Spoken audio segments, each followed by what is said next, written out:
I'm not putting myself through that again. You got yourself so worked up. I was worked up. It looks like it's working now, I think. Well, fine. Maybe I'll do it again. He's just like a wounded bird. Can't fly. No.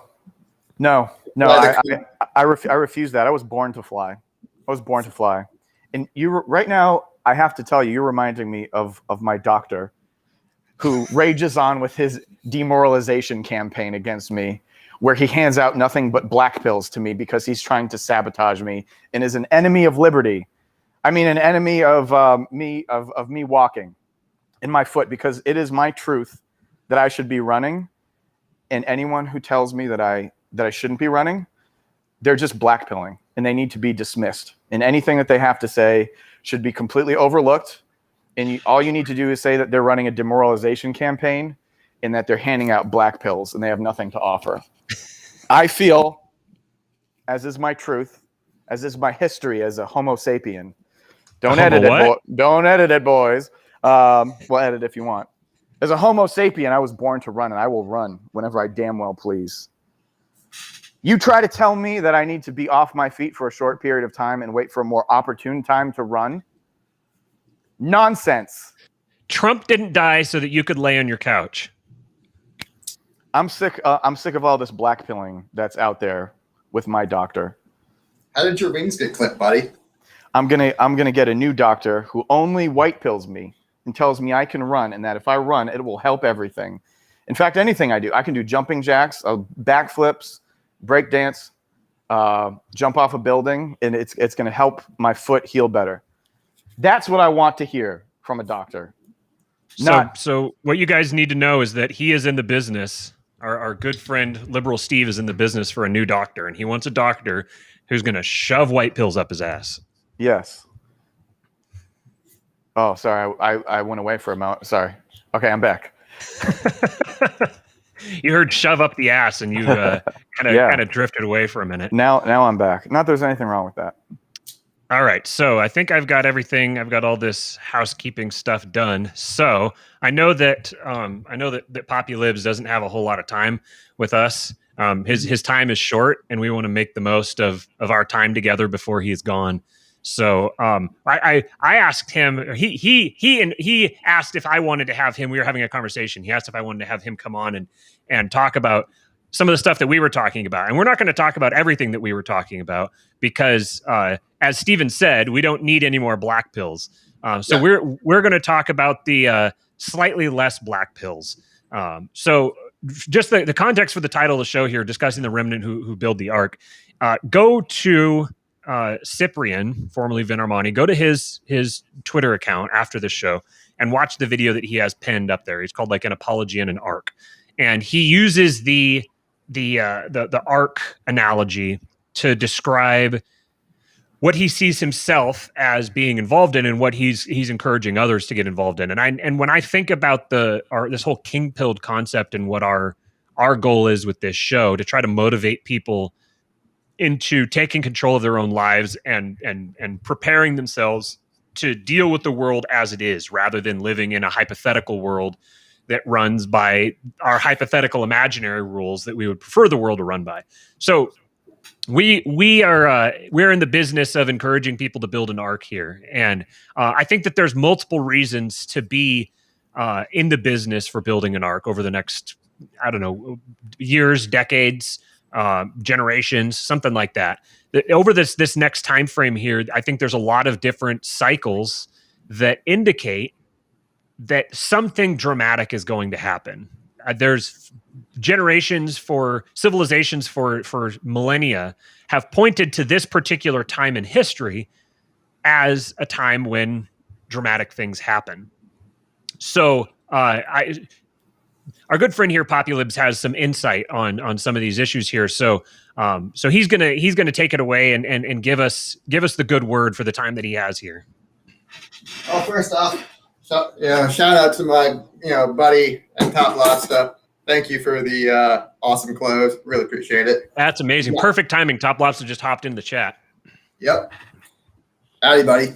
So anyway, what Matt and I were talking about is, there are cycles to history, one of these is a climate cycle. And unfortunately, the current climate change regime likes to really, really distort this fact. They like to, when they're showing you graphs of climate change, they usually show you about 150 years of climate change history. And what that ignores is the last, maybe 100,000, which is really, really different. And, even the last 12.9 thousand years since the end of the Holocene have been radically different than kind of what we have right now. And they're trying to obscure, and some of you have probably seen the graphs of, what's normal for temperature variation on the Earth. And so you've kind of come to the conclusion, the warming we're seeing right now, this is basically nothing. And compared to like the cooling we've had before, plus the warming we've had in the past, and so I was sending him a lot of information about the way the climate changes and what's really forecasted for time in the kind of near future, next 20 to 30 years. So basically what here's this is the climate change textbook I've read from cover to cover. It's by Ben Davidson. He's amazing. He has I've mentioned him on the show several times now, where he has a channel, Suspicious Observers, and he does a lot of excellent climate analysis. He has a whole just 1 hour movie that's kind of a primer for anyone who's new to the subject of what they're kind of how they're distorting it, and he does 3 to 4 minute updates every single day. I never miss them. And first thing when I wake up, is I watch 3 to 4 minutes of Ben Davidson while I'm doing my nature break. My post-sleep nature break. And that's how I never miss it. Always my way of starting off the day. And after about a month or two, you should really get the idea of what's going on, because it's the same subjects over and over and over again with here's a new study that says this, here's a new study that says that, and it's just one thing after another. So, but as this ties into how we're what cycles are coming up, what we're just coming off of is a kind of grand solar maximum, which was kind of in the 60s and 70s. And what that usually means is in history is that when the sun starts putting out all of these extra solar flares, what that ends up doing is it heats the planet, because if you imagine it's a giant wave of fiery plasma or solar flares and CMEs, and what they do is they have it's kind of like a giant wave of fiery plasma coming to Earth, and it gets kind of most of it's deflected by our magnetic shield. Some of it hits further north to the poles. Ben Davidson, to the comment, Ben Davidson does not have he does have a podcast, but you have to pay to listen to it. And, I do. It's very well worth it. And I'm looking for one chart right now. I know where it is. And I have the documents. Yes. It shows exactly what I'm talking about. And basically, when here we go.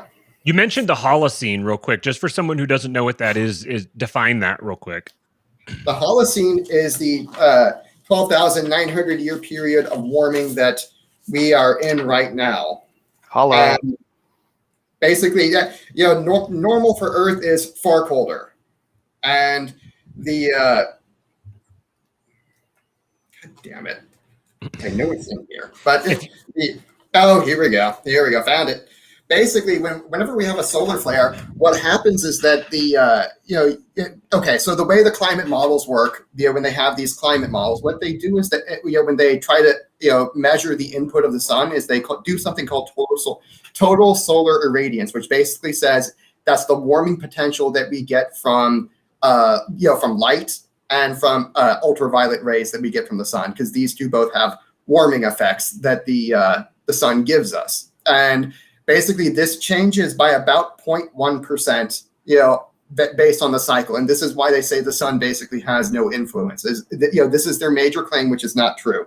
So when so what happens is when they have when we get major solar flares, what happens is, you'll get a chart like this. This is from like August 2017, I believe, where we had a massive solar flare that hit the Earth. And what happens is whenever, this is what the flare looks like. So imagine like a major solar flare, you're talking about amount of energy that is, maybe about 4 to 5 orders of magnitude bigger than the bomb we dropped on Hiroshima. So 4 to 5 orders of magnitude, that's factors of 10. So in other words, 10,000 to 100,000 times more energy, gets released and sent our direction than a nuclear weapon. And how do we experience that? What does that feel like to us when that happens? We get a major geomagnetic storm, and that's the anyway. But here's the important part, because see that big dip. This is how the climate models register that. Because what happens is that the amount of ultraviolet rays go down because they get transformed into X-rays, which is an order of magnitude more energy. And because they're only registering light and ultraviolet, it registers as a dip, as you can see right here. And what is that dip? This is a dip of total. This is a chart of total solar irradiance. Oh, so okay. So this is the data that's going. The models will register that the amount of energy we got from the sun went down when we have a major solar flare, and in fact, it went up like 3 or 4 orders of magnitude.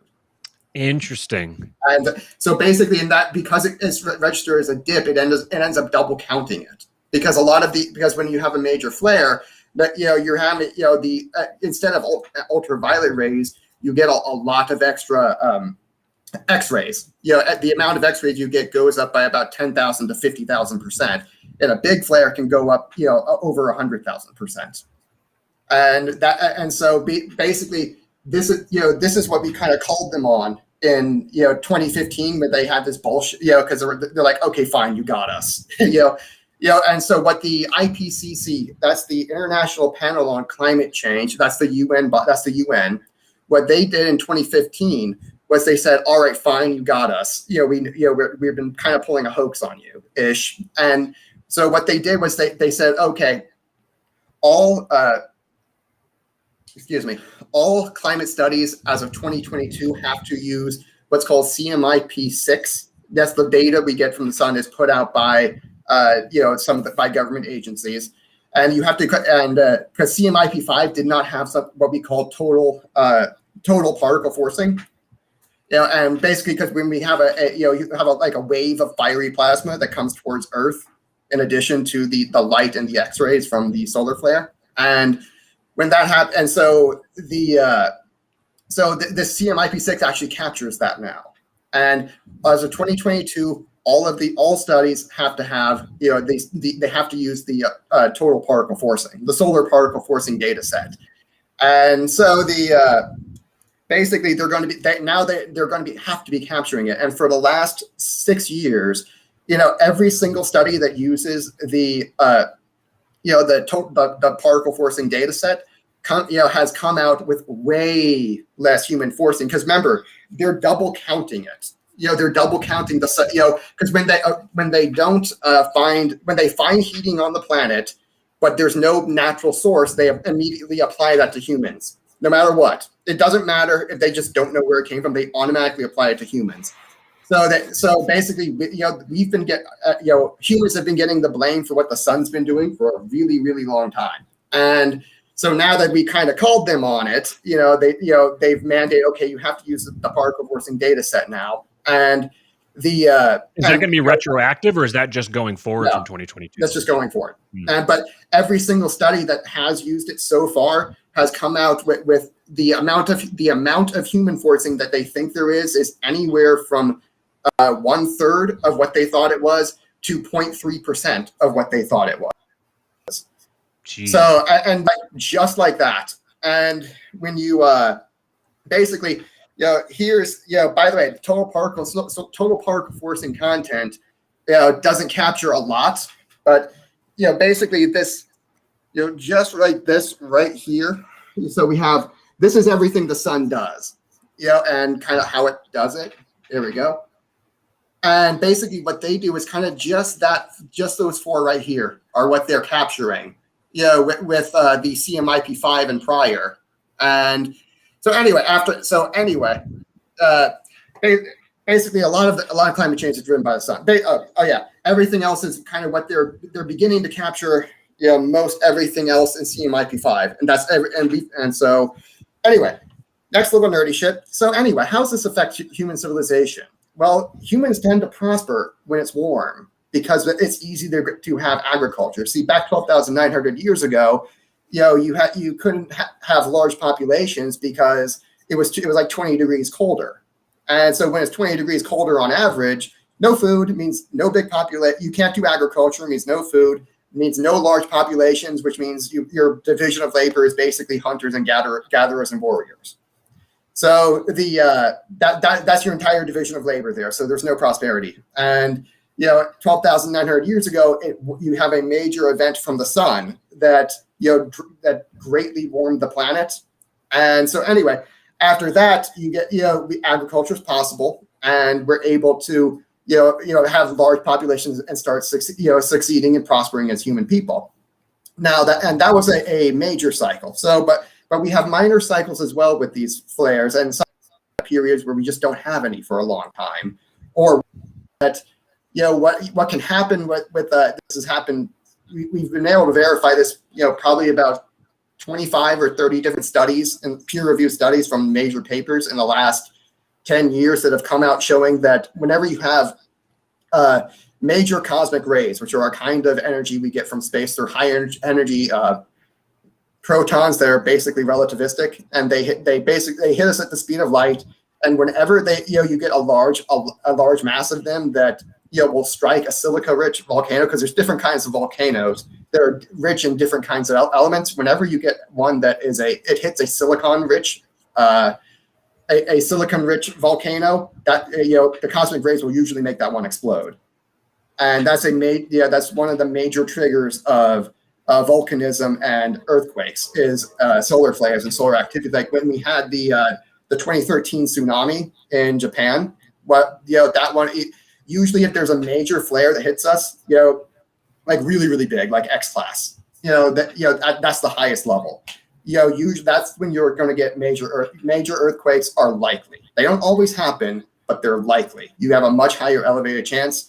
And if you look at all of the magnitude 9, magnitude 8, and magnitude 7, you get anywhere from 80 to 90% of them are preceded by some sort of major solar activity. And the tsunami, the earthquake, the 9.3 that had the earthquake in 2013 was one such event where you had I think it was an X9 that hit us, and within 12 hours you had that earthquake, because what happens is you start you add that energy to the Earth's mantle, and basically you get salt. A lot of that lava down there is it's a lot more like semi-solid. But you add enough energy, it goes a little bit more liquid, and you get the plate slip. That basically, how you add it, you have a solid, you add energy, it goes to liquid, you add energy again, it goes to gas. And that, that's kind of what happens. So anyway, but when this sort of thing happens and it makes these silica-rich volcanoes explode, this drives up the volcanic aerosols, which block out the sunlight and cool the planet. Whenever this happens in history, we had a major time when this happened in history. Actually, they happen every few hundred years. But anyway, whenever this happens in history, you usually will see governments get their heads cut off, because what happens is the planet cools down. Crops get much more difficult to grow. People get hangry, and they cut the king's head off. And you saw this happen. When the break happened, it was in 538 AD. From when Rome went from empire, to republic empire to more like Christianized monarchy. The break happened in 538 AD. You had a major outburst back then. At least we presume it, and we can kind of see some evidence from it. But what happened was you had a silica-rich volcano explode, and we're pretty sure. I think it was Krakatoa. I'm not sure about that one. I'm not sure which one it was, but I know that there was one, because I studied this a while ago. But you had basically that volcano exploded, put a whole bunch of aerosols, sunlight blocking aerosols into the atmosphere, and cooled the planet. And you had 6 failed crop harvests in a row. And that was the natural disaster that broke us from the Roman Empire to more Christian monarchy. Is that when you have that many consecutive failed crops because of all the cold, you're not going to have a government. This is how governments get their heads cut off, and you see this for 5,000 years throughout Chinese history. One of the charts I sent to Matt was just the temperature data that we got from the Greenland ice cores, and overlaid with every single time you see a dip, here's what you have happen in Chinese history. It's like plague, war, famine, and because this is kind of what happens. Cold. The cold comes. You have agriculture is much more difficult. People can't grow as much food, and so they start eating a whole lot fewer calories. Their immune system suffers, and so an opportunistic plague is a whole lot more able to happen. And that's how that part happens. Or alternatively, people, get hangry and they have a smarter government that's like, it's their fault. Let's go invade them and take their food because I know you're hungry. And that's the way smarter monarchs react. And so that's how you get war. Or you have a monarch who isn't so smart and he kind of just like, oh, well, what do you want me to do? It's climate change, whatever. He gets his head cut off. So last week we were talking a lot about the fourth turning and the social cycles, and those social cycles, as you were pointing out on Twitter today, they map over the framework of your archetropism framework, because this is natural cause and effect. Once you understand human motivations, once you understand the way that human beings behave in groups, like once they get into crowds, each group of human beings has its own distinct characteristic. Like an entity as its own, like its own standing entity. Like a group of 100 people is itself an entity that has a specific set of characteristics. Yep. A group of 10,000 people is its own entity that has it has its own group consciousness, and it has characteristics that you can track. And what you see is once you start looking at these cycles, you see repetition of this cause and effect, and you can begin mapping out, okay, well this cause results in this effect, which results in this cause, which results in this effect, and you can trace them out. Once you start tracing these cycles, you can start predicting what's going to happen. You can see.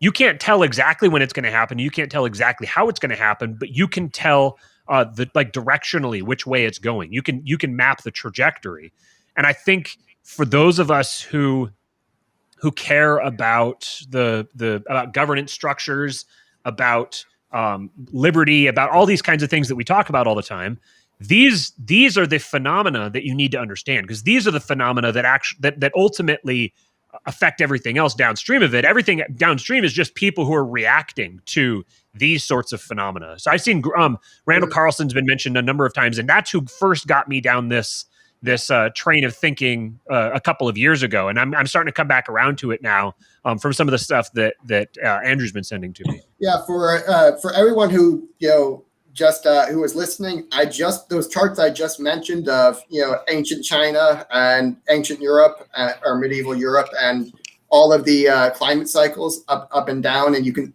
I just posted those charts on Twitter if you want to go see them for reference, because it's easier to see it than for me to describe it. But what you'll notice is every time the temperature dips, that's when bad shit starts happening in human history. And this is because basically you have a contraction of the food supply that has deleterious effects, shall we say. And we just came off, and for forewarning, we just came off a solar maximum, which was in the 1950s, and we're probably going back to the made to like the 1850s ish when we had the last grand solar minimum, and you'll get a whole lot more cosmic. The magnetic field of the sun is going to contract. That's going to allow in a whole lot more cosmic rays, which, as we mentioned before, are the things that cause the volcanic shifts. And there's also something else okay, anyway, I won't go into that part. But this is such an intricate system. And anyway, if you want to really learn a lot, go on to Suspicious Observers and look at their climate playlist. That is excellent. You will learn so much about how climate science really works, and you'll see what's coming is cold. So The guy we is have like the suspicious observers. Ben Davidson is like the Scott Horton of climate science. Like it's that level of just barrage of data that is not it's like you have to stop and kind of slow down and listen to it because it's so packed with information that it isn't like deranged or hysterical or hair on fire. It's just matter of fact data that paints a really, really complex picture, complete with a lot of different competing variables. Every single day, he has 4 to 5 major astrophysics, catastrophism, or climate science studies that he will have on his 3 to 4 minute morning news. And he'll say, here's the peer-reviewed paper from the journal Nature, from the journal Science, journal Geophysics, et cetera, peer-reviewed, published, and everything. And he'll say, here it is, here's what it says, here's the relevant sections, and what that means for us. Here we're proved right again and again and again and again. And he's there every single day with another 3 to 4 minute video. Again, I watch it every morning when I wake up to take a piss, and that's all it takes. And if you just subscribe, turn on notifications, and after 2 months, you should get the picture of how this thing kind of works. And again, I went and bought his climate change textbook, and I read it cover to cover. And this is apparently, since this is used in 27 different colleges and universities and their meteorology departments. I don't know which ones those are, but he claims that. So we'll see. The last time we had in 1850-ish, the last time we had grand solar minimum, we had this period where there were no sunspots coming, and the sun's magnetic field contracted, allowing in these silica-rich, these cosmic rays, which hit a silica-rich volcano. I forget which one, but it was somewhere in the South Pacific, and that gave us what was called the year without summer. And you might have read about that, where somewhere in the 1850s we had a year without summer, where it was like snowing in the Americas in July or something like that. And that because you had these stratospheric injections of sunlight blocking aerosol particles, and right now we're due sometime. It's been about 150 years since we had another major stratospheric injection like that. And by the way, that's another thing that the climate change liars will do, is that when they'll show you stratospheric injections from volcanoes, they'll only show you the last 150 years, where we've had basically none. We've had very, very few, and that's not normal at all. What Ben will usually do is he'll show you, here's the larger chart from like 2,000 years, and it's like, woo. So it's like if you go back, if you pick this arbitrary date, before which there was lots and lots of activity, then you can paint the picture that there's a broader pattern. But if you zoom out, that broader pattern's not actually there. Yeah. Well, what they do is remember, we had the little ice age in the 1800s. That was kind of going on. That was when it ended. Basically, they picked the low point as what they call normal for human history, and that's how they got that 150 years. Is they picked the absolute low points where they can show how much we've gone up since then. And we've had an enormous amount of solar activity just in the 1900s, that really drove us out of this little ice age. But just one flare at a time. That's all it takes. And you couple that with a basically record low volcanic forcing. And when you see these charts, you'll be like, holy shit. And so you put the heating from the sun and the lack of volcanic cooling together, and you get a very, very warm period like what we're having right now, where agriculture is super, super easy. And you get one really bad flare or one really bad volcanic injection, and we're going to be back to a lot colder. And the thing that really sets this time apart is that prior to the last 20 years or so, our societies weren't so dependent upon electricity. Yeah. Now, if you have some sort of a major geomagnetic event, the entire global economy is going to be thrown into total chaos. And Oh yeah. so what's interesting to me with this is looking at the timing of, if you go watch Cyprian's video, where he's kind of describing what he's expecting with a global a central bank digital currency, and the pharmaceutical product being mandated and tracked, and creating a two-tiered society. If you look at the timeline for both of these things, you're looking at kind of the same general, if everything goes exactly wrong, it could happen in the next 5 to 10 years. At the very least, things are going to start happening within the next 1 to 2 generations. So, 25 to 50 years. Yeah. And if you have a global digital currency and you have a major solar flare, that's half of the economy that gets erased. Right.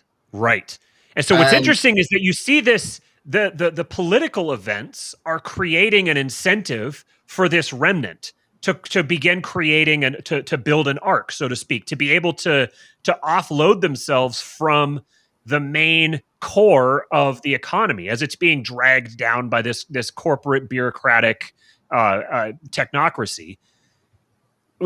So it's almost like there's socio-cultural events that are incentivizing people to build the arc that they will then use to ride out whatever sort of crazy ecological disaster or catastrophe or something that might happen. Like I'm seeing this timeline, and it seems like this isn't a coincidence. Like you've heard this story before, that gods came to select people and said, build an ark. The society is completely collapsed and gone into chaos. You need to build an ark with a select group of people and bring on resources and assets and knowledge and whatever you need onto this ark, and then ride out the disaster so you can reseed civilization afterwards. You see this in every major culture, every mythological story across all of mankind. This story gets repeated over and over and over and over again. So when I see these cycles beginning to line up like this, that makes me feel. I can't ignore that. I have to observe these cycles, and I have to observe the way that they interact with each other. Yeah, and I would be. I've already begun. Getting my my bug out location selected and beginning saving for the down payment for it. So you guys, you really, there's gonna be, oh, that's another thing I forgot to talk about. We talked about this electromagnetic event, which is coming from a major geomagnetic storm eventually. You probably heard of the Carrington event, which happened in 1859. You had it was probably like an X20, solar flare, which happened, and basically every power line in the United States that we had back then burned to the ground. Every transformer burned. The wires physically melted in people's houses because the amount of heat induction they were getting from the geomagnetic storm was it overheated the copper wires and they just melted. And so that that was also when that event in 1859 seems to be what started off the geomagnetic excursion that we have right now, basically where the north, you may have heard that the North Pole has moved. That magnetic north is no longer magnetic north. It's actually like kind of close to Siberia now. And moving and accelerating. Yeah, it's moving down towards the Bay of Bengal. And along with the South Pole's also moved, and it had a head start.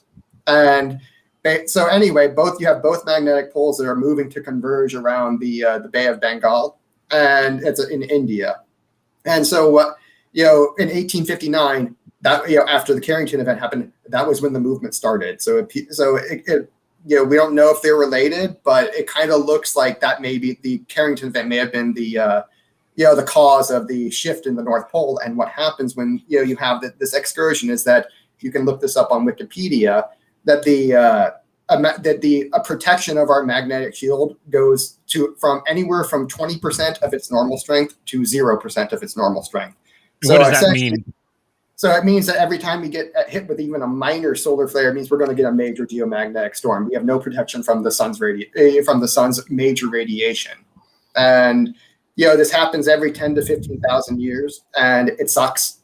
Yeah, because you see, what it is, you see major climate stresses every single time this happens. That you get the extinction rate goes up from of species. Extinction rate of species goes from like a few tenths of a percentage point to 2 or 3%. Which is like this is like a major order of magnitude hot. And you see it like every 10 to 15,000 years when these excursions happen. We've studied about 6 of them. One is called Lashump, another is called Mono Lake, another one's called Lake Mungo. Then there's the Vostok one, and then it skips for like 2 cycles where we just have no evidence. It probably happened, but we have no evidence of it. And then you get the last one is about 120,000 years ago when we had the Blake excursion, and that one was really, really, really shitty and horrible. And the end of the last ice age, which we call Gothenburg. These are the archaeological sites where we found like mass graves of animals. My favorite of the mass graves was the mammoths, the woolly mammoths, who were on the. I think they were in Mongolia or something like that. Siberia, where they were. The way they were found, there was something that literally hit them with so much force that it snapped their legs off. Their legs stayed vertical, and the rest of them went sideways. And they had undigested. They had unchewed grass in their mouths. So they were in a grassy area, and they got hit with such force that it literally blew them right off their legs, and they were snap frozen before they could even finish chewing what was in their mouth. Yeah, and what God they prayed to for that? Asking for a friend. Yeah. Do we know? Seems like it wasn't a very good one. Yeah, I mean, it was one hell of a shockwave. It was able to, knock a whole bunch of mammoths over and flash freeze them, which basically means that the temperature, in order to flash freeze a mammoth, you're talking, like negative 150 degrees Fahrenheit. So there's no force on Earth that we know of that can do that, except for like the vacuum of space. That's like the temperature of it, close to absolute zero is what it takes to flash freeze a mammoth. So whatever it was created such a shockwave and such a cold. I'm not gonna let that go by. Did you just pull out the temperature required to flash freeze a fucking mammoth out of the thin air? Well, I remember it because this is something Carlson has talked about. Okay, all right. I just wanted to just make sure, Yeah. If this sort of stuff is interesting to you guys, you can also go. The first thing I would say is if you want something that's more, I guess maybe more entertaining and less heady, then go look up Randall Carlson and Graham Hancock on Joe Rogan.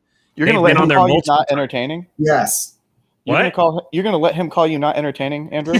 Are you kidding me? This is entertaining to me, but I know for a lot of people, like this is, I know for a lot of people, they might go watch Ben Davidson's channel and just be kind of like, oh, this is just a whole bunch of shit that I can't contextualize.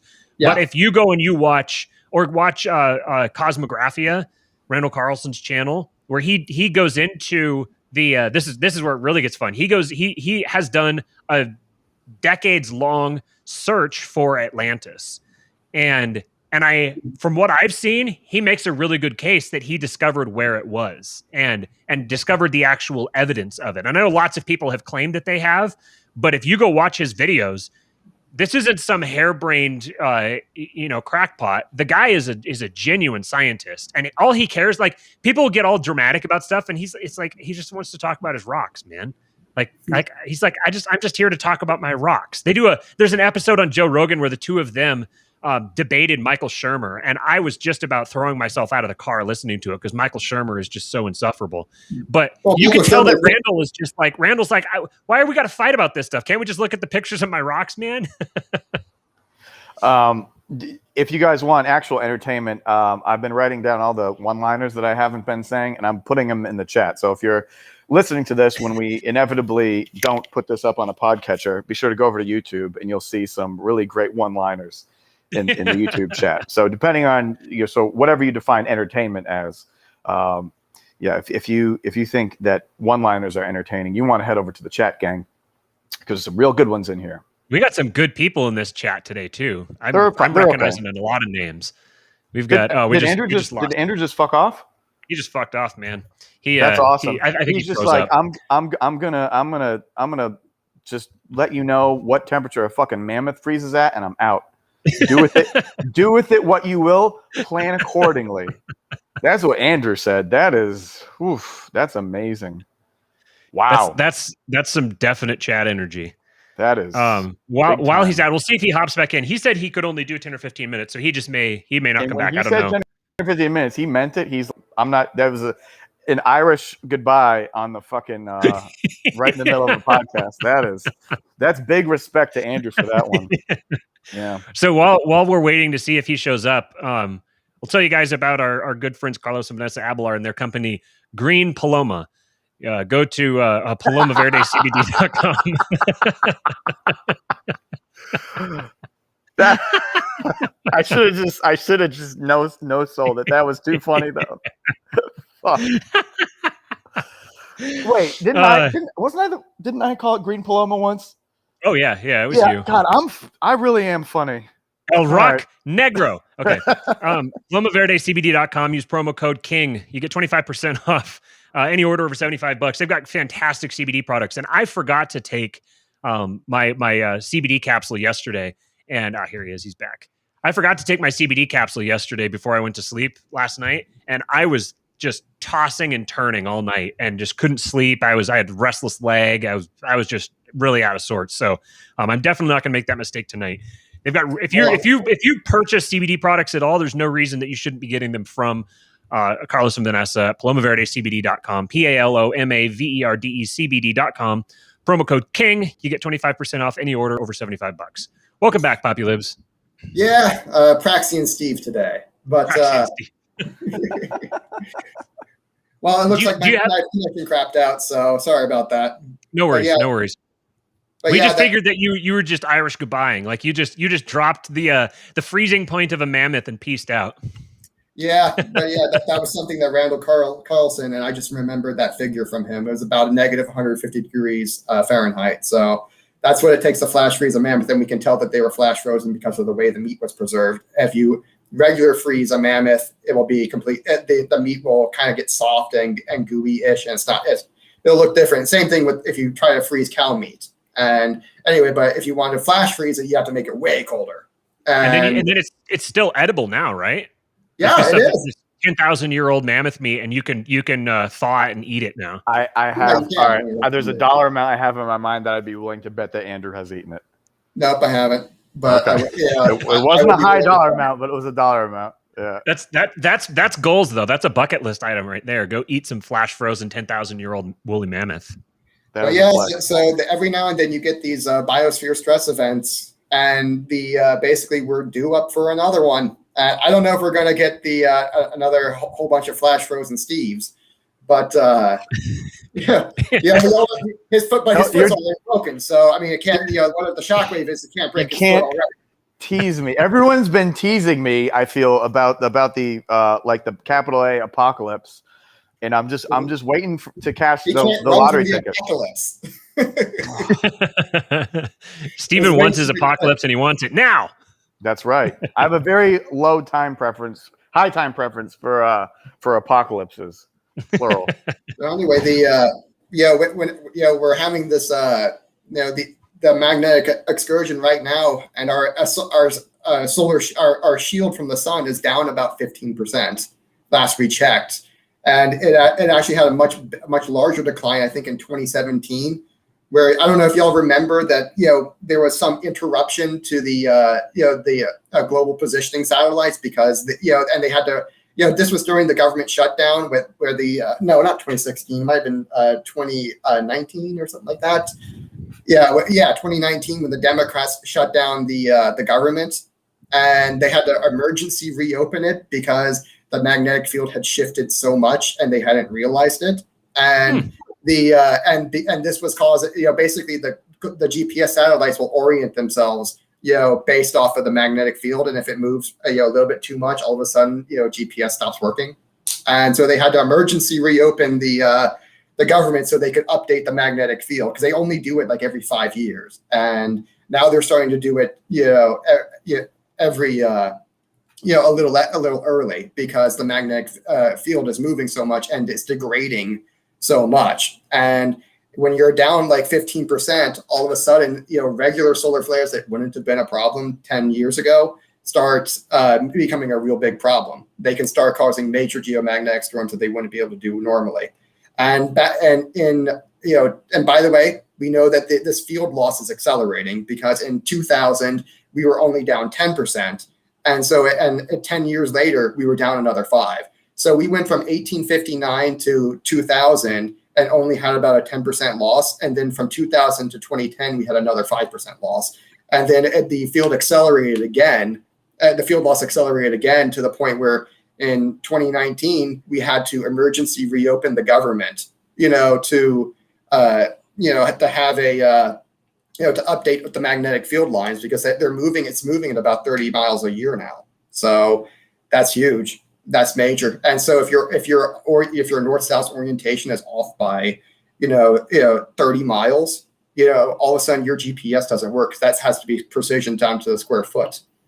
And so I mean, now you're going to see in the future, as this field loss accelerates, you're going to see a lot of geomagnetic instability, and that's going to be, eventually that's going to start wreaking havoc on our electrical system. So you need to get ready for that. So I've got 2 questions. I also have a question. So don't dip out of here. Don't French exit it like you did, Andrew, because of Uncle Stevie Boy wants to talk to you a little bit too. I won't be a Jew about it. Well, there we are. We made it to 9:07 in today's Jew global warming episode. We'd like to say thank you for enjoying Pink-Pilled. Andrew and I will be starting There's a new an ovens podcast. joke in here somewhere. There is absolutely not. And Andrew and I will be making a new podcast. I won't run away. It will be called Fish Pilled, where the moral of the story is we've got bigger fish to fry, gang. So join us for Fish Pilled on YouTube with Andrew and Steve. Okay, so two questions. One's conspiratorial, and one isn't. I don't think. Yeah. So the first one is taking all this into consideration with like the level of protection we have from the sun and all that, or lack thereof. What do you make of Bill Gates and his whole thing about like talking about creating like dimming the sun in effect to try to stop global warming? He clearly you've got the political formula. You have like the formal reason and the informal reason. So Bill Gates is effectively a politician. So when he says we need to do X because of Y, I know that he wants to do X, but it's because he wants to do Z. It's not because of Y. Y is just the reason he's giving so that people stay off his back or that he gets people to do what he wants. Yeah. So I'm sure that he's aware of this type of thing that we're talking about. And he's the type of person who would be dedicating mass resources to addressing it in some sense. So what do you think is his motivation? Right. You mean like buying a whole lot of farmland because food's about to get really expensive? Right. Exactly. Yeah. So what would creating using whatever, I can't remember what he said, but using whatever means he talked about to quote unquote dim the sun, how would that address this situation? That's a crackpot idea that will never ever work. So why do you think that he's bringing it up? What do you think is the that's a PR, but the global elites, they do know that the sun has this cycle of when it does all of its big bad things, because the way we got NASA in 1959 was 6 months after we had a solar flare that was far bigger than Carrington, and we didn't know it could go that big, but we got lucky because it missed us. And so I think it was 56. I want to say I don't know my dates that well. I know the negative 150, but dates sometimes elude me. Anyway, in the late 50s we had a major solar flare. It was way bigger than Carrington, the one that melted all the wires, and luckily it missed us because that happens. And we didn't know it could go that big. And so 6 months later we founded NASA, and that seems to be the thing that really did it. And that then we and so about 10 years after that we wanted to verify a few things about what the sun can do. So what we did was we went to the moon. So, and I'm sure a whole bunch of people wanted to allegedly. And we definitely did. And we brought back a whole bunch of moon rocks that had glazing on it. And you actually see this on the Apollo missions. They were looking for a particular kind of glazed rock. And they're like, is this the crystal we're looking for? And you actually hear them ask the question. And so, and what they found in those were two particular elements that are not, you couldn't get that they couldn't have come from anywhere else except the sun, because their radioactive half-lives aren't, they're too small to have come from any other star. So basically, they're only born in nova. There's called beryllium 10 and aluminum 26, and they're only born in solar novas, and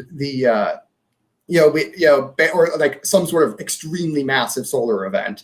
And we found, and the moon rocks they brought back contained those isotopes of beryllium 10 and aluminum 26. And those are the only, and they only could have come from our sun doing a nova, because every other star is too far away to have ever gotten those radioactive elements to us. They would have decayed before they got here, so we wouldn't have them. And the moon rocks were filled with these radioisotopes, and this is how we confirmed that the sun really, it can go really, really big, and because these radioisotopes only could have come from the sun. And anyway, other than that, let's see what else. So basically, the elites know that the sun can go really fucking big. And we got if you go into basically any like secret society or Freemasons or Knights Templar or anything like that, as soon as you start scratching the surface of that, you come across all different kinds of symbology and numerology and mythology and all kinds of stuff that all, pardon the pun, revolves around the sun. It all relates to solar cycles, and it ties back into all different kinds of ancient traditions that were all ancient cultures that were obsessed with the sun. They were all astronomically oriented. So it's completely out of the question to me that current elites aren't aware of this kind of stuff and aren't actively planning to put themselves in some position to survive it at whomever's expense. Oh, we lost him again. Beat it, nerd. Yeah, I can see his signal just went to hell. I'll wait until he gets back. Can we leave that freeze frame up? I don't know how to. That would be funny. I wonder if I can. I mean, no, I can't lock it up there. Oh, I see him up there currently. Whatever. That's if you to kill some time until he gets back, if you start studying the birth of the intelligence community and a lot of the stuff that was going on that wasn't in mainstream news over the past 100 years, you'll start finding lots of little trails that connect into this kind of stuff. You'll start finding lots of different little rabbit holes and stuff that somehow keep circling back to social cycles and organized efforts, organized secretive efforts by people to try to uncover various aspects of lost knowledge, and this sort of stuff is completely embedded in our culture. And I don't buy that that's because there's nothing to it all. You could make that case if you want, and I don't have any desire to try to change your mind about it. But I think this sort of thing is a lot of this stuff is one of the major reasons why these intelligence communities were created in the first place. Ostensibly, it's for national defense or national security or whatever. But in reality, when you understand the structure of the state, when you understand the structure of quote unquote the cathedral, you recognize that a lot of it is bureaucratic roadblocks that are established just for the sake, just so that people can divert resources into these kinds of studies without the plebs being focused on it or being aware of it. Yeah, fuck my fucking connection, man. I don't know what to tell you. But as for the petrified wood claim, no, they just had it mismarked in the museum, which was in a different country. That was all that was. Any of you jokers have any more challenges for my sweet Andrew? Probably not after being dismissed like that. I wouldn't imagine. Yeah, I can and their next argument about the magnetic field creates super hot plasma that it's basically a cage. That's why we can't escape. Well, no, because the magnetic field is not uniform. There are thin spots and thick spots, and we can just fly through the thin spot. But also, we don't really need to, because the spots are very, very little.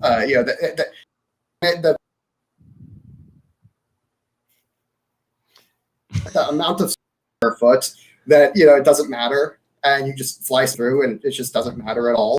and it only matters if you're going to stay there, and which nobody wants to.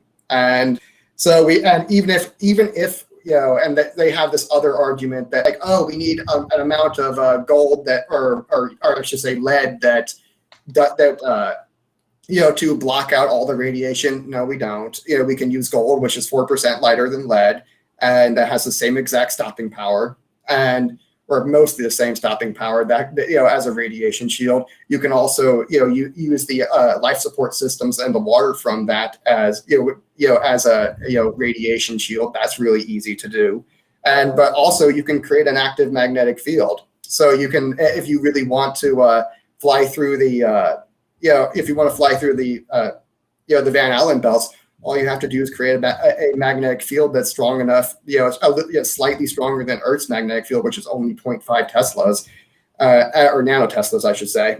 And something slight, and basically a regular fridge magnet is is better than that, and that'll just all the radiation, channel all the radiation around the spaceship. So you don't even need to use gold or lead or anything like that.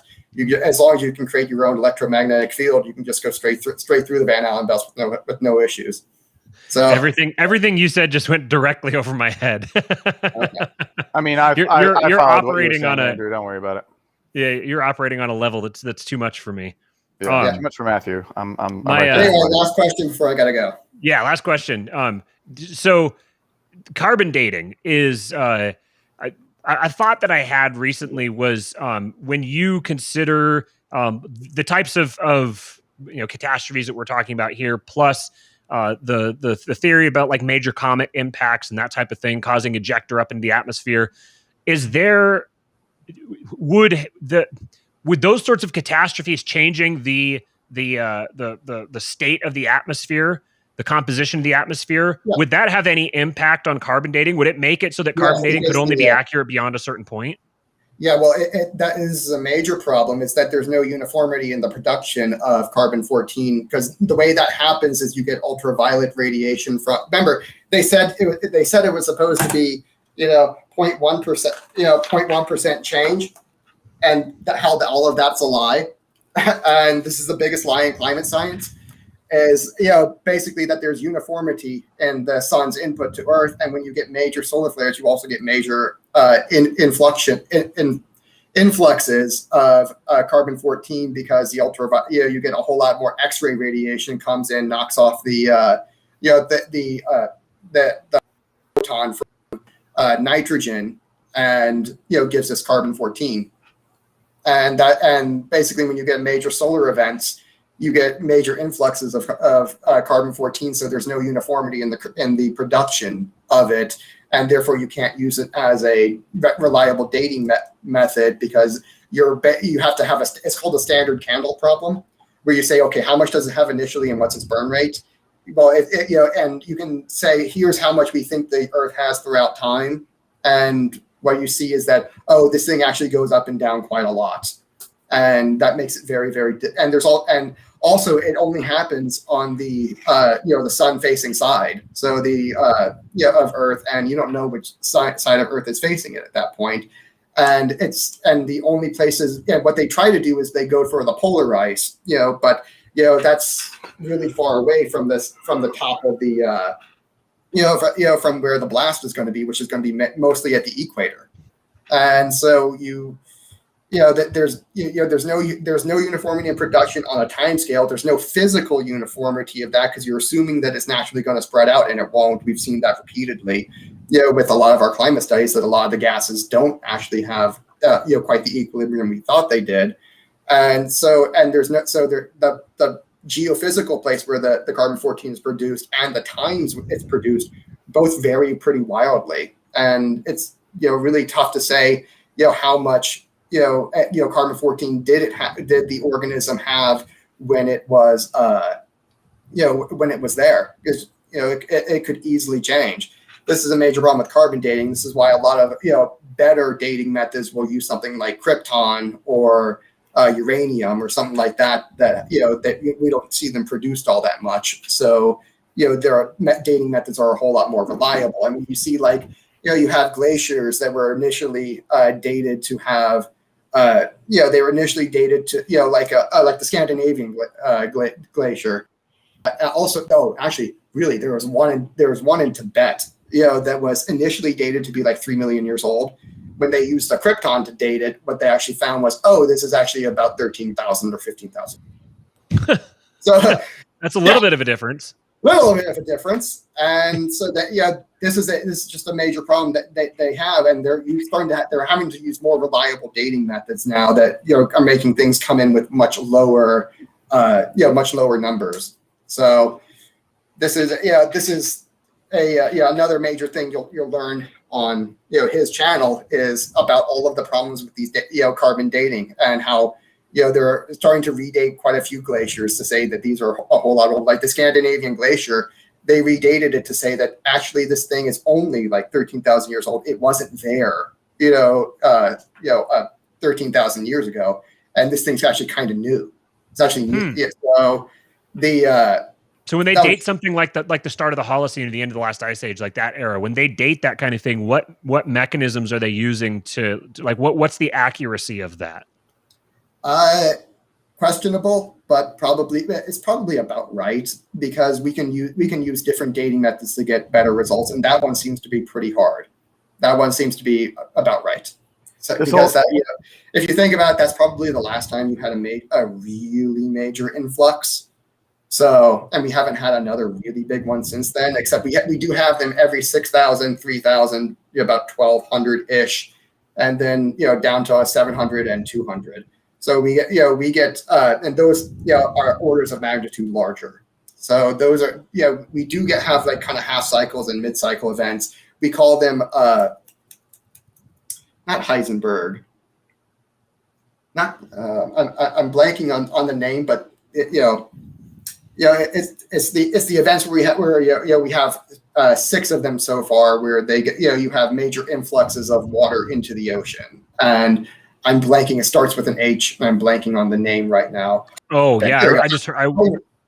What is it? Yeah, the Heimlich events. Yeah. So there's like 6. There's like 6 major ones, and then there's kind of like 6 half ones. Where they were much smaller. One of them was like 6 or 7,000 years ago, and this is one we think was like the cause of the legend of Noah. And anyway, you get massive, meltwater events where the water comes off the glaciers and floods into the oceans, and you get tsunamis and stuff like that happens from the weight shifting of the Earth. And these are, caused by the 6,000 and 12,000 year, events that happen every like 6 and 12. So that's the. Anyway. We do see those, but those are the only times where you're going to see the really major influxes into the atmosphere of carbon-14. So and there's probably some way that we could calculate for that, but we just don't know that yet. Yeah, we could probably fix our dating methods, if we were accounting for that, and we just don't know how to account for it right now. But right now, we can use other dating methods that use different radioisotopes and do it that way. What I'm hearing here is that the Earth might be 6,000 years old, and Jesus might have been riding around on dinosaurs. Checkmate, liberals. Hey, Andrew? No, I'm not a young Earther. Okay. The Wyman here objected to your saying the legend of Noah. And I think the reason you said the legend is because the same story exists in every major culture that all approximately dates to around the same time period. Every single culture has that same thing. So it's not that it didn't happen. It's that that's one telling of the story. There's many different tellings of the same story. Yeah. Last time around, you had a major global flood around 12,900 years ago, where you had about 2 quadrillion gallons of water came rushing into the oceans, and most of it was in the first week.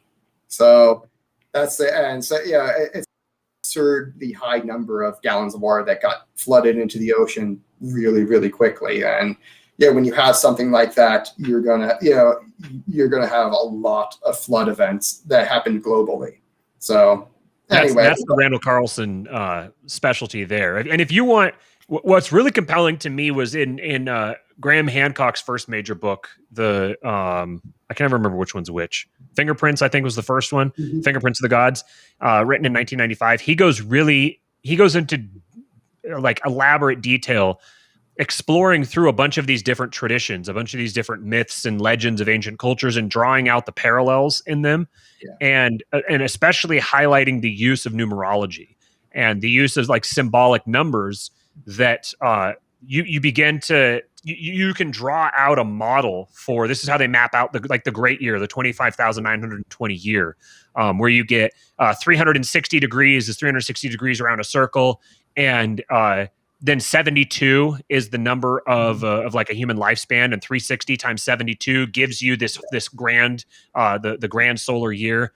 And like that sort of thing, that's what seems the most that's what really gets my attention, because there's way too many coincidences in there. But thanks for dropping in, man. Andrew, damn it, he's gone. Andrew, son of a bitch. I want to know. What were you going to ask him? No, I was just going to tear everything he said apart. I had a rebuttals to all that bullshit. He was trying to be polite. I've got my own studies that I was going to really throw in his face, but yeah. You're ready to really start the debate. Run away, coward. I challenge you to a debate on lines of liberty, Andrew, for your anti-Semitism. Okay. Ovens. I just had to get that back in there again. Yeah. So we had a question from someone on Twitter here, and it's I think it kind of relates, or at least I can make it relate to what we're talking about. So Glib Insomniac said, it'd be great if you explored how a post-libertarian community would preserve itself from external and internal degeneration. What role would the church have in relationship to government? Is it good to conceive of non-secular liberty as the space allotted for the attainment of theosis? And the number one, I want to say, not in response to this comment necessarily, just in general, there's this word post-libertarian that's being used a lot, and it's made me squirm for a while, because I just don't. It doesn't do it for me. I don't really want to consider myself a post-libertarian. And Andrew has this term he's toying around with, praxian, which I like. It's kind of praxian is like a reference to a methodology rather than an identity. So if you're identifying with your methodology, it's like you're not necessarily identifying with your conclusions. You're just identifying with the system that you're going to use to produce the right conclusion. So I like that. I think that's good. I still don't know. I still feel just over the last couple of years, I've identified with so many different. I felt like, all right, there we go. I figured it out. You know, I've arrived. I found my tribe. I found my community. And then, you know, I read another book, and I'm like, had a falling out. Right? Yeah. You know, good friend of mine, and it just didn't work out. And so yeah, like Jose says, post-libertarian just means some melding of agorism, paleo, and anorex. And that's kind of how it's coming to be. But I think post-libertarian doesn't apply unless people understood it in the right way. It doesn't imply what I want it to imply. I think people just have to. There's an easier route here where you just kind of are continually sort of asking questions and, like, you know, burning off some deadwood of your philosophy or adding to it. I don't think it has to be. And I know as I say this, that all I do is talk shit on libertarians, but that's because it's fun. Exactly. But like, I don't know. They yell so much when you poke them. I think you could. What about just be like a better libertarian? Or right? That's what and I don't mean better libertarian by being more out of touch and more principle. That's like, I mean, just sort of updating, like, what libertarian. I don't think it has to necessarily be this big split per se. If you want to get, I don't want to take libertarianism with me. That's kind of, I think that's a good way of explaining it. That I don't want to. The post-libertarian thing kind of like implies that we've gone beyond it, or we're leaving it, or something like that. And to me, I feel like libertarians are the greatest enemies to liberty by their own either inaction or inability to properly assess the situation around them. And it's like I want libertarians to be better. I don't want to leave them behind. I want to bring them forward. I want to kind of like pull people in a more useful direction, in a direction that will actually accomplish something. So that's why, yeah. Well, with that, I think, like I tweeted out. I don't know if Buck is still in here, but he had Charlemagne on, which maybe some people have listened to Charlemagne before, but I think Charlemagne's a really just like sober interpretation of Moldbug, or Yarvin in Neo Reaction in general. And so, if you're not really into just shitting on libertarians like some people are, or being going crazy on Twitter or debates, or you just kind of want to see like some new information that's laid out very clearly. I think if you check out Charlemagne on Buck's podcast Counterflow, I think I think it's just an hour.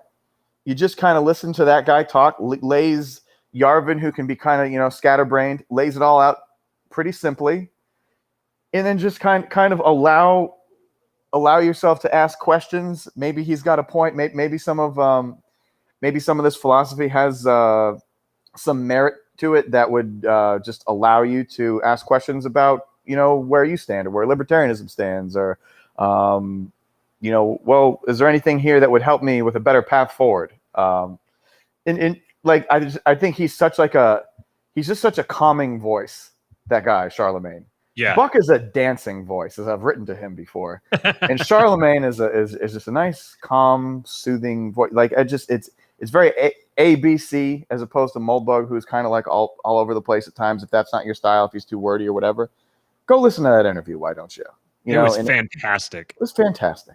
I told Buck that he did a really good job of walking the line between, like, for someone who had never been exposed to the sort of NRX kind of school of ideas, he did a really good job of making it so that it would be informative and intriguing and not necessarily over the head of someone who's never heard those ideas before, but at the same time making sure that it's still like interesting and compelling to someone like us who've drowned ourselves in these ideas for the last couple of years. Yeah. No, I thought that was great, and I think that I like what you're saying about the whole post libertarianism thing.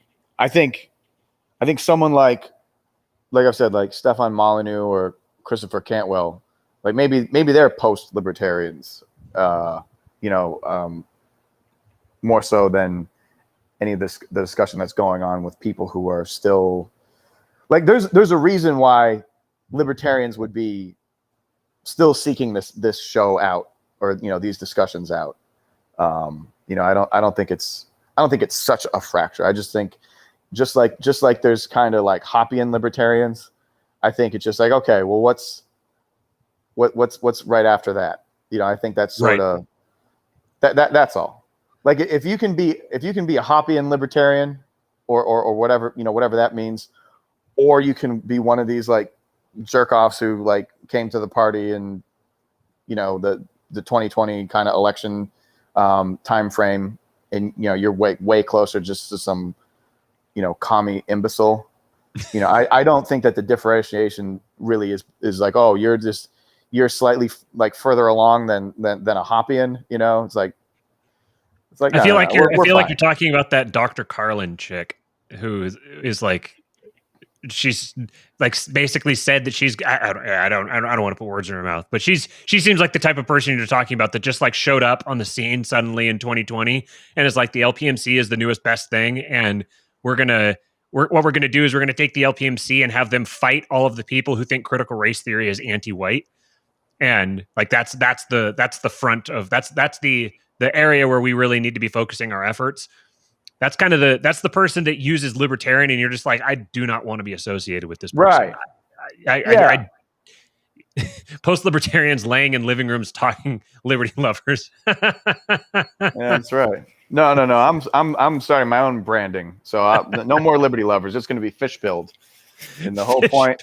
Yeah, it's Andrew. Is that like a Christian thing? No. Well, no. I leave the ambiguity so I can run and hide to that. But as I was saying, the whole point is that we've got bigger fish to fry. So you want to be fish pilled. That's good. bigger fish to fry. Yes, thank you. Okay, so back to this question here. It'd be great if you explored how a post-libertarian community would preserve itself from external and internal degeneration. I mean, that's the big question. Like, how do you create a sustainable community that doesn't degenerate into archetropism? That is the question. That's the engineering problem before us.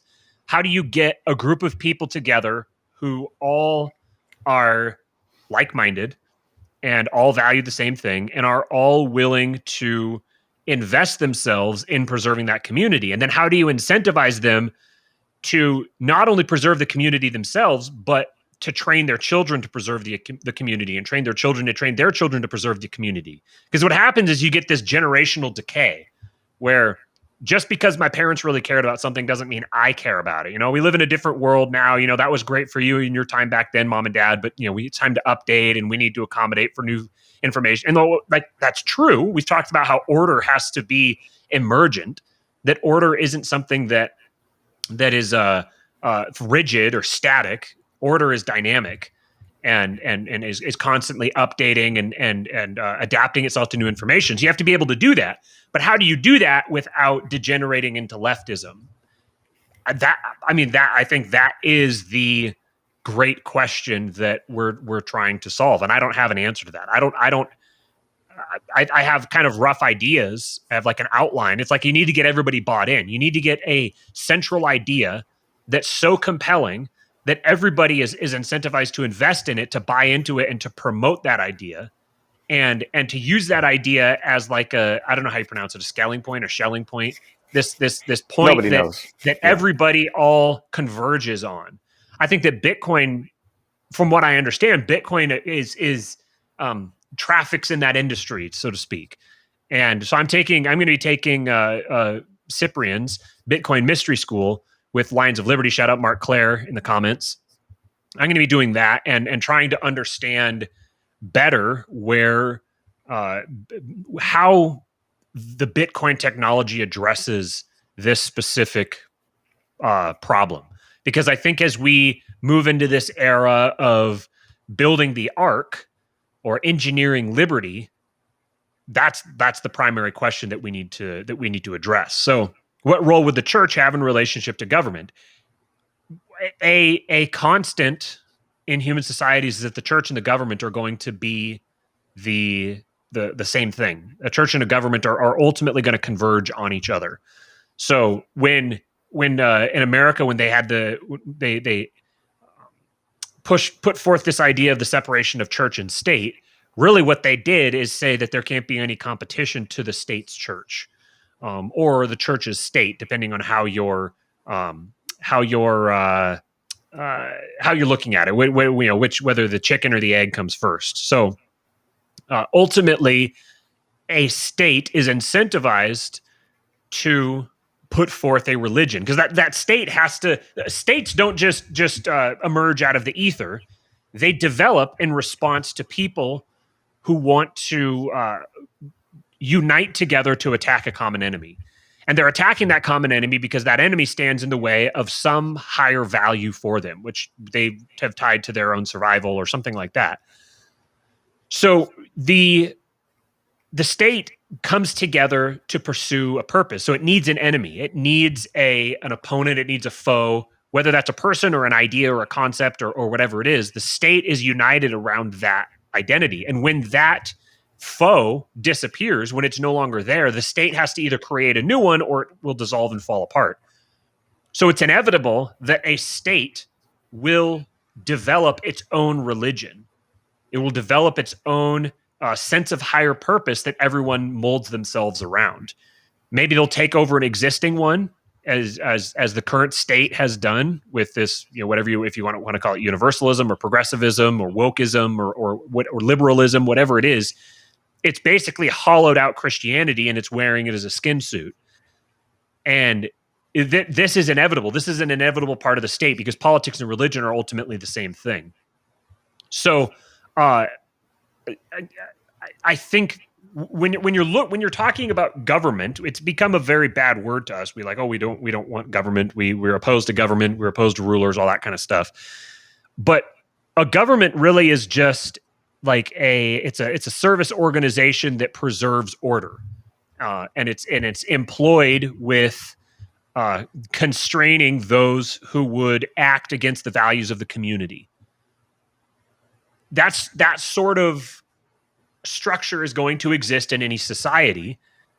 And as I've laid out, there's basically going to be the church and the government are going to be one and the same. When the church begins to take a back seat, the government will take the front seat, but they're still going to be working. They're still going to be operating together. Maybe not explicitly, but metaphysically, they're going to be connected.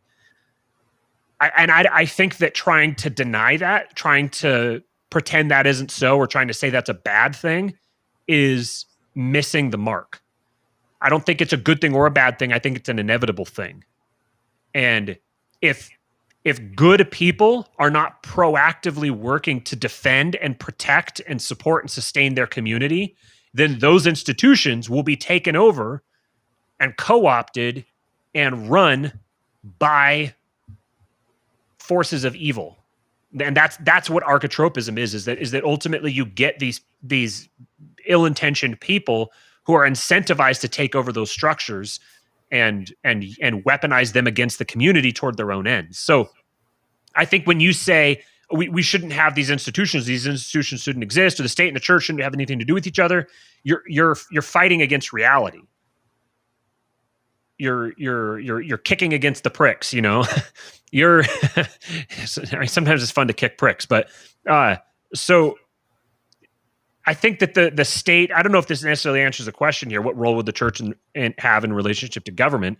I think that the church and the government are inevitably going to work together. They're inevitably going to operate together. And the question is, which church, and when I say church, I'm not speaking of like a literal denomination necessarily. I'm saying which organization of people allied together around a common purpose. Which one is it going to be? How influential will it be? And what will it be focused on? What values will it be wrapped around? So then he said, is it good to conceive of non-secular liberty as the space allotted for the attainment of theosis? Is it good to conceive of non-secular liberty as the space allotted for the attainment of theosis? I don't really know how to answer that question.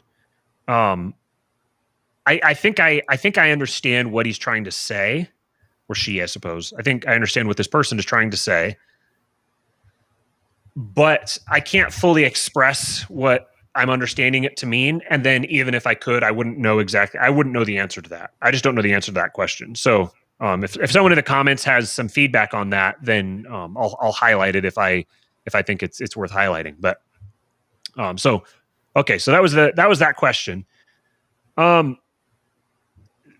This subject is one that the stuff we spent the first hour on talking about. This is a subject that was very close to my heart a couple of years ago when I first started reading Graham Hancock and watching Randall Carlson videos. And actually in the summer, I think it was the summer of 2019, Amy and I went on a road trip up to Washington State, and we went out into Eastern Washington, what's called the Scablands. And we looked at the effects on the territory there of massive floods that dated back to the end of the Holocene, into last ice age, or the beginning of the Holocene, end of last ice age, the Younger Dryas impact period. The Younger Dryas period, which is, some people have explained with the Younger Dryas impact hypothesis, which is basically the idea that a massive comet hit the Earth, or a series of comets hit the Earth in that era, and it basically caused a massive global catastrophe. And I think it's just fascinating, just because it's like the most interesting thing that's ever happened to the planet. But it's also compelling, I think, because when you begin to study these ancient myths and you study the symbology and the numerology and stuff that's all associated with it, take it for what you want. Like if you think it's all hocus pocus, I don't care. You know, I'm not making a judgment either way. I'm interested in it, and I'm connecting dots, and I'm seeing patterns, and then I'll kind of internalize that pattern and say, okay, in the future, do I get information that substantiates this or negates it? I think that this ties, ties into the whole liberty conversation. What do we do about the future? In the sense that I mentioned a little bit ago, that you're seeing these cycles that are mapping over each other.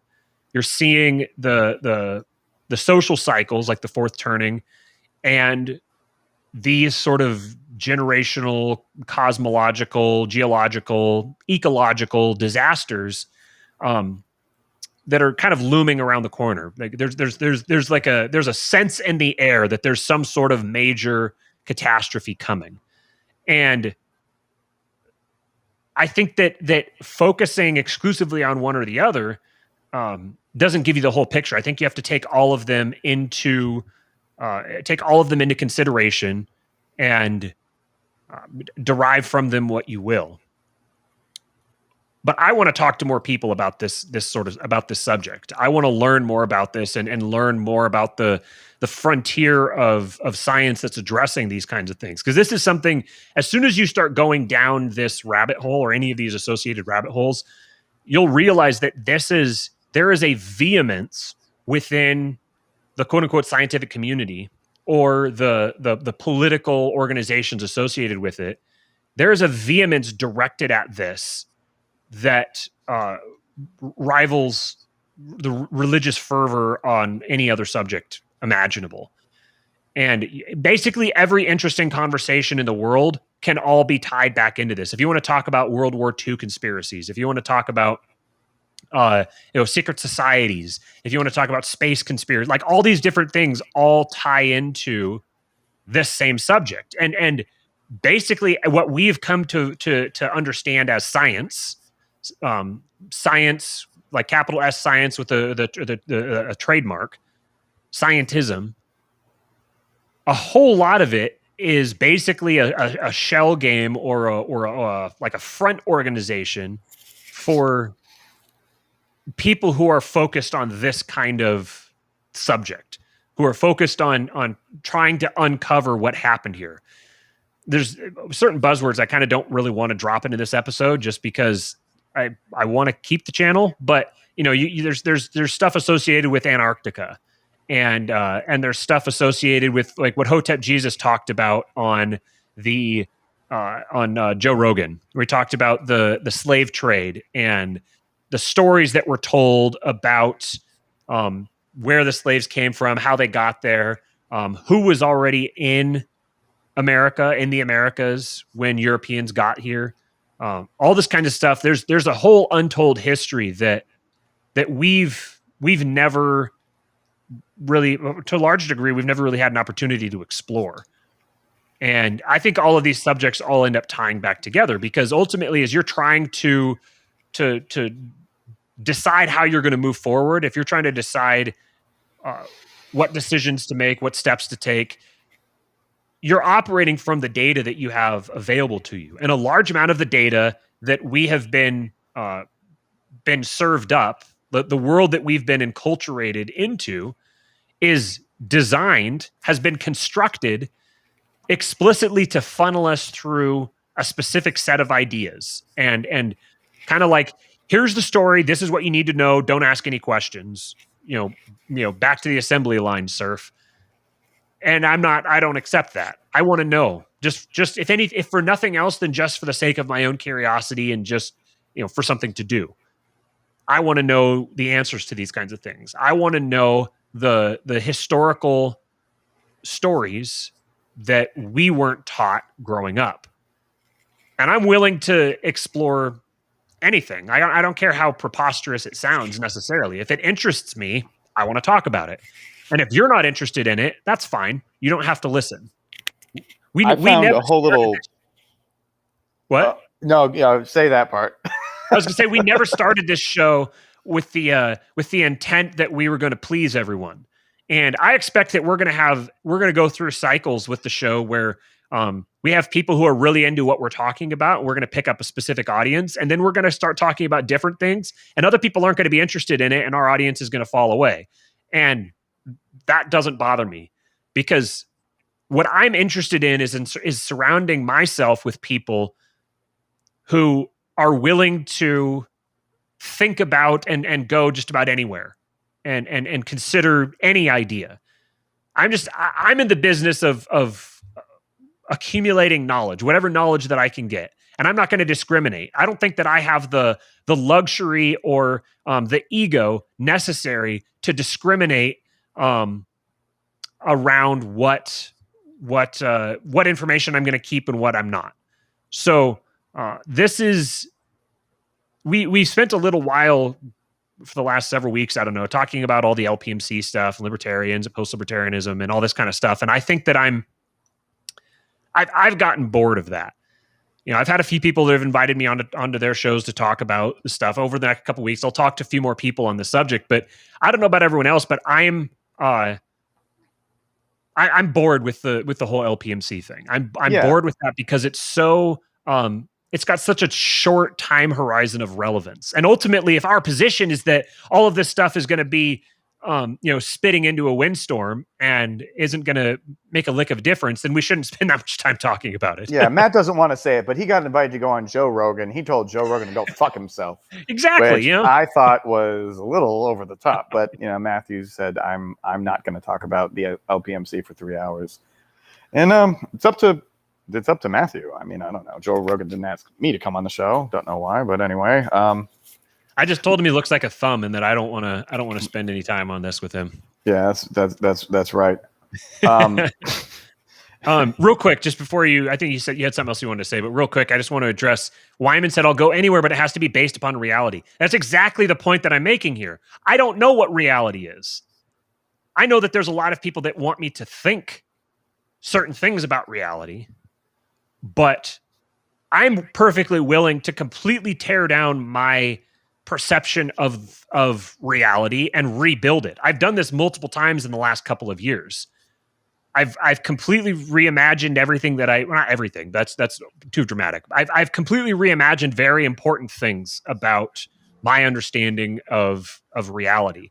And I'm willing to have that challenged at any point. So if something challenges my priors, I like that. I want it to. If something seems completely implausible and completely unrealistic, but somebody is really invested in it, then I'm very interested in hearing what they have to say. I'm interested in taking that information, seeing where it fits into the existing data set that I have. If it doesn't fit, then I'll just kind of keep it there. I'll just have it hang around, and if at any point in the future something comes up and I can plug that in somewhere, then I'm going to do that. So I'm not going to predetermine what I think is the narrative, and then fit any new information into that. I'll let the narrative tell itself to me as I go, and I'm just going to kind of follow my gut.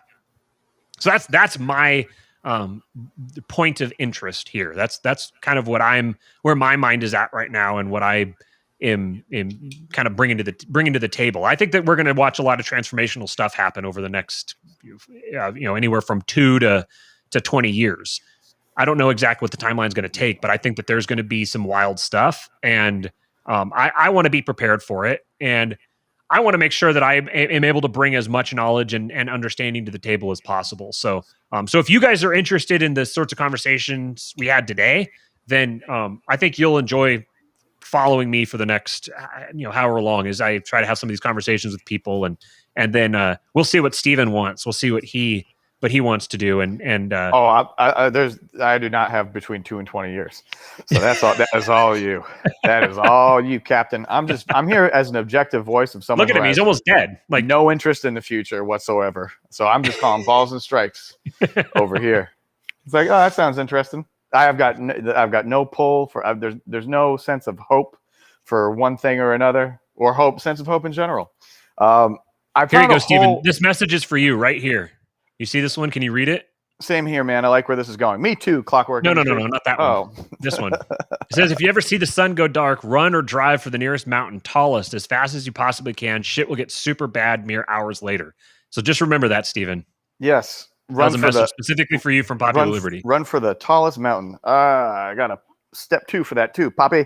I found a whole little subgenre of like, and I have to get the name of the podcast again, but it was all, I don't know if alternative history would be like the right like name of the genre, but it was fascinating when I started to listen to some of the videos that this guy was putting out, and I totally forget who it is. I'll tweet it out later if I can come across it.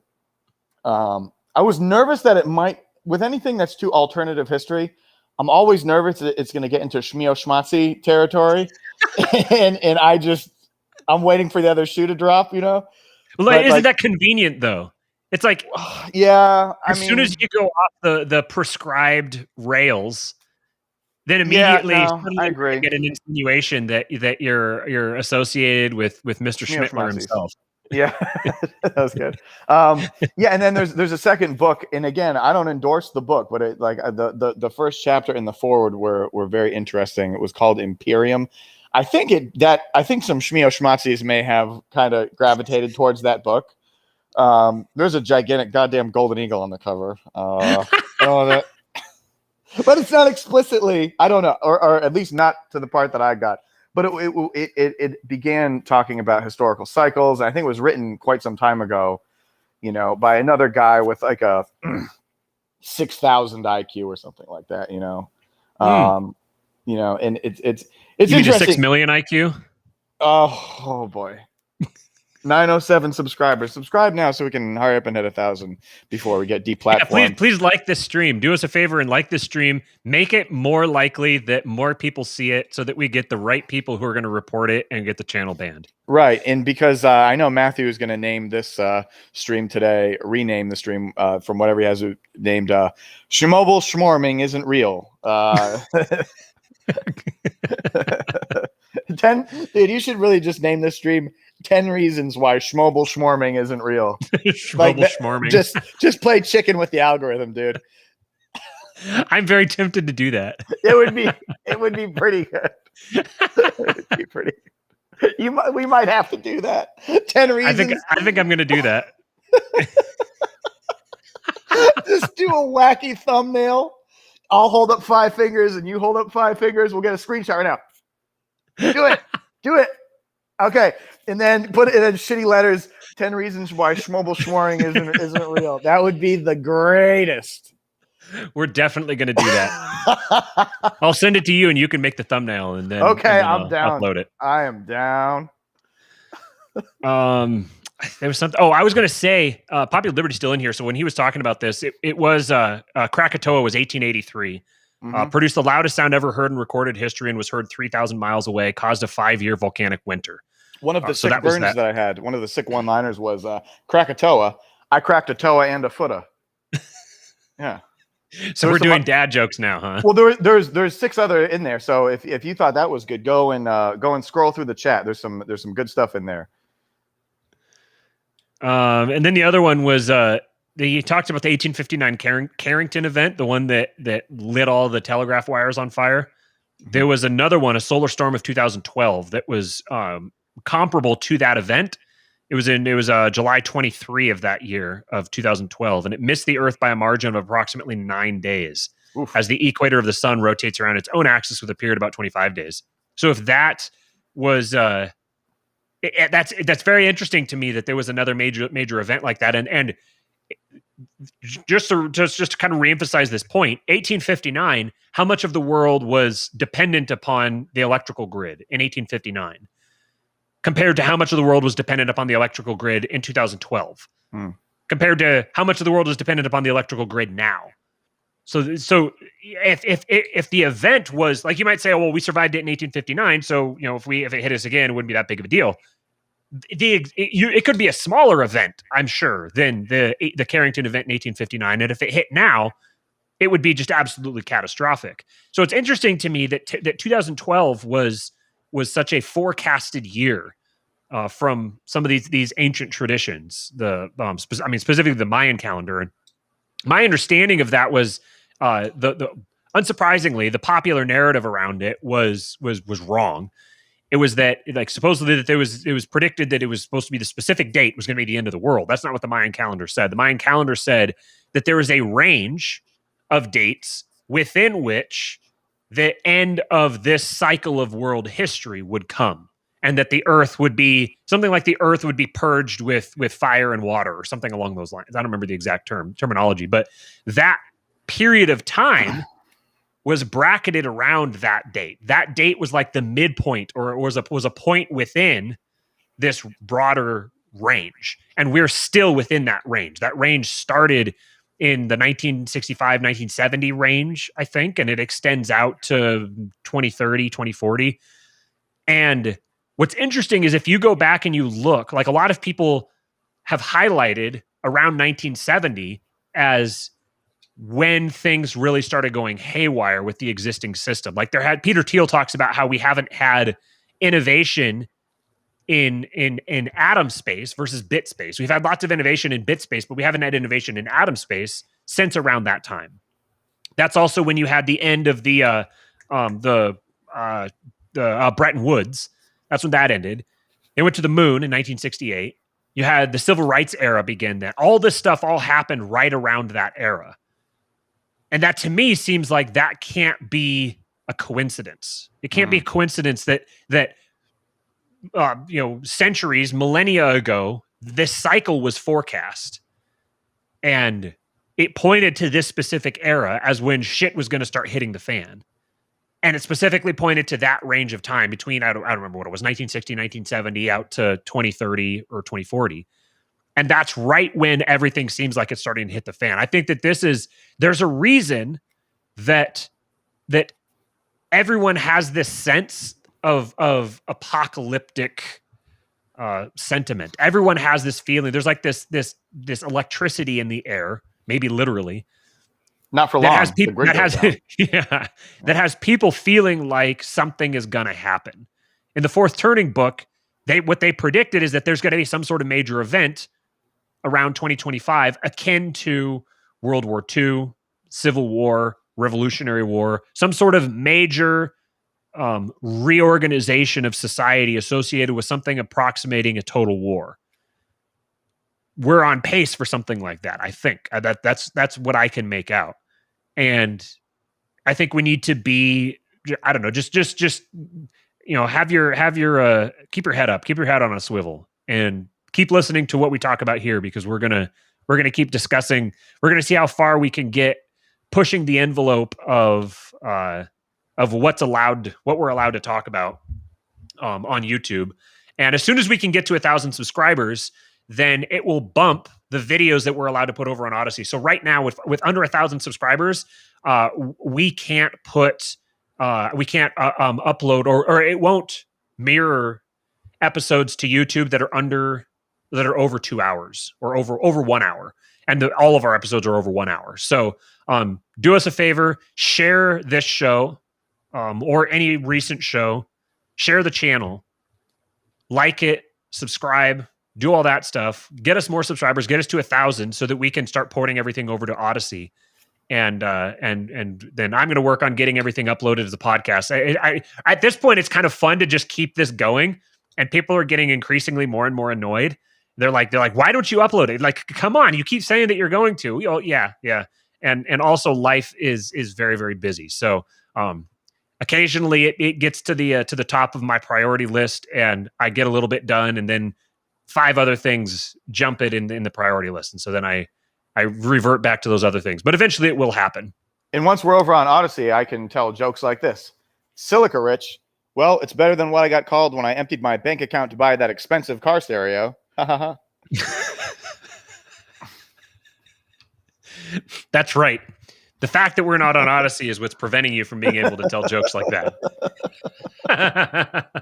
Sure is. A minor cycle. That sounds like something we might want to get Thad Russell on the show for, gang. That was good. That was a very good one. I'm proud of you for that one.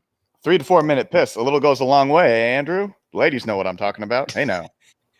I saw Jose Galasan said something earlier about his I I just remembered that my mother-in-law is watching this probably right now, or that she will watch it. So I don't want to get too graphic with what he described, but he basically said that he's short and stocky, and he's not the only thing that's short and stocky. Yeah. And that's when I knew that I'd had enough Twitter for the day. Yeah. So that's all I've got on my mind for right now. I had no idea what we were going to talk about when we got into this, and then I was having that conversation with Andrew, and he offered to come on and inform everyone about the freezing point of mammoths. So Flash freezing. The flash freezing point of mammoths. Different, Matthew. So same thing. That's right. Thank you for the correction. flexible. Supporting listeners. People keep asking about the supporting listeners, and I don't know. We have great conversations at the supporting listeners group. If you're not in there, that's on you. You can join the supporting listeners. Matthew, we decided that you're going to be the mean one. I'm going to be the nice one. Let's just say that at 1,000 subscribers, we will officially go over the instructions for joining the supporting listeners group. Deal. Okay. All right. Thanks, guys. Go to PalomaVerdeCBD.com. Use promo code KING. Get yourself some quality CBD products, capsules, gummies, delicious gummies, tinctures, muscle rubs, dog treats, all kinds of good stuff. We appreciate you guys. Thanks for showing up, and we'll see you guys again on Monday. 10 reasons why global swarming isn't